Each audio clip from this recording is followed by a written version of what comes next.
একদিকে বৈঠক তো অন্যদিকে সংসদের সতর্ক বার্তা। ইতিমধ্যেই মোদির বার্তায় লকডাউন নিয়ে জল্পনা চলছে বিভিন্ন মহলে। জল্পনা পুরোপুরি উড়িয়ে দিলেন কেন্দ্রীয় মন্ত্রী।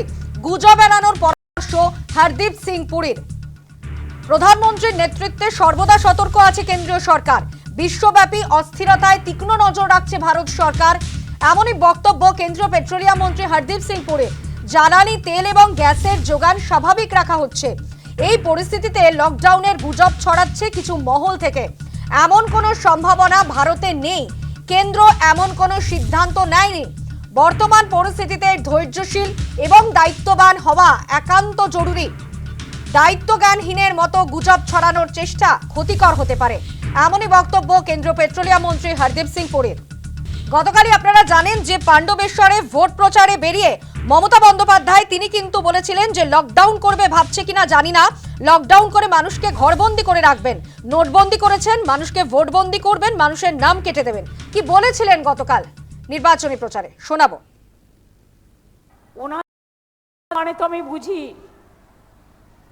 লকডাউন টকডাউন করবে কিনা ভাবছে কিনা জানি না, করলে করবেন।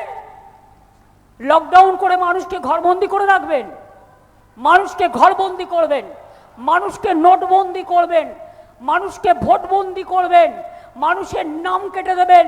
জেনে রাখবেন কোভিডের সময় লকডাউন ছিল। আমরা 21 সালে কোভিডের মধ্যে যদি লড়াই করতে পারি, যে কোনো পরিস্থিতির মোকাবিলা করে লড়াই করবার জন্য আমরা রাজি আছি। জ্বালানি তেল এবং গ্যাসের যোগান স্বাভাবিক জানিয়ে দিয়েছেন কেন্দ্রীয় পেট্রোলিয়াম মন্ত্রী হরদীপ সিং পুরী। লকডাউন নিয়ে গুজব ছড়ানো হচ্ছে, ভারতে কোনো সম্ভাবনা নেই। কেন্দ্রীয় অর্থমন্ত্রী নির্মলা সীতারামন এই প্রসঙ্গে কি জানিয়েছেন শোনাবো। I am surprised that some leaders are saying things like there will be a lockdown and there will be, shortages of LPG, shortages of diesel and so on.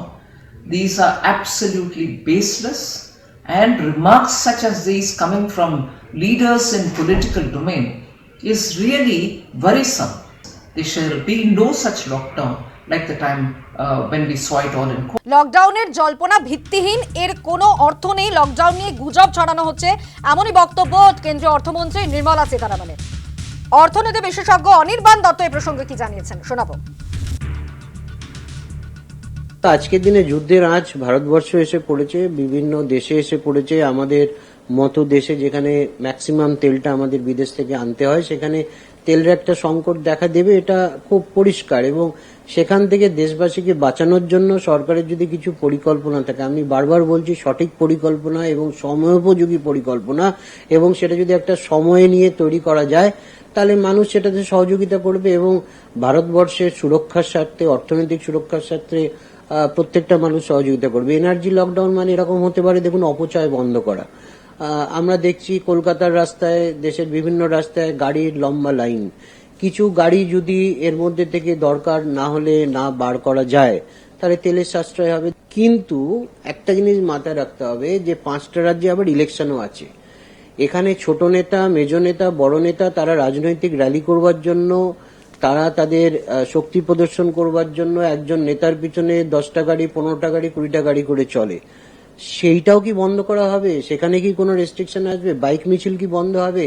আমরা দেখব রাজনীতির ময়দানে অনেক নেতা দেশের এই প্রান্ত থেকে ওই প্রান্তে চপারে করে আসবেন, কপ্টারে করে আসবেন, তাতেও কিন্তু জ্বালানির নষ্ট হবে। সেইগুলোতে যদি সরকার নজরদারি বাড়ায় তাহলে ভারতবর্ষের তেল সংরক্ষণ বাড়বে। ভারতবর্ষের যে তেলের যে রিজার্ভ সেটা আমি বলবো যে অটুট থাকবার চেষ্টা করা যাবে একটা।